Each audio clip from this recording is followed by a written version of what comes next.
È in corso a Valvasone la cerimonia di consegna alla Regione delle opere di restauro dello storico castello, che sarà anche aperto alla fruizione pubblica in occasione di meeting, congressi ed eventi. Il servizio di Tino Zava. Acquisito nel 92 dal Comune, fu poi sottoposto a un restauro durato 20 anni e costato 6 milioni di euro di fondi regionali. 5 amministrazioni si sono quindi succedute in questa meticolosa operazione di recupero e riqualificazione del maniero, la cui pianta originaria risale al XIII secolo.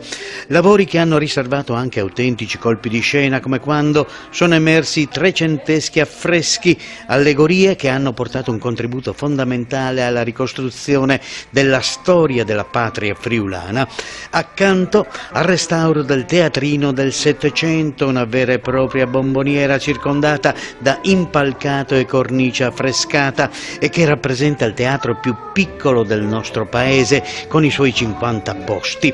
Ultimato ora il lavoro di recupero del pianterreno e dell'interrato, 3 locali compresa la suggestiva cabana. Con una volta a botte ci indica la sua funzione di sostegno per i piani superiori. Era utilizzato come magazzino, dato che le merci arrivavano per via fluviale dal fossato esterno, che è adiacente appunto alla sala Cavana. 2 piani che dopo essere stati arredati saranno ora a disposizione di privati e aziende che potranno noleggiarli per gli eventi più svariati, anche per i matrimoni, essendo da tempo Valvasone diventato borgo delle spose, oltre che tra i più belli d'Italia.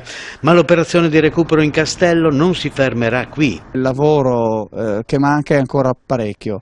Ci sono 3 piani da recuperare, il piano nobile, il piano dell'Ottocento e le soffitte, che ovviamente richiederanno ulteriori finanziamenti.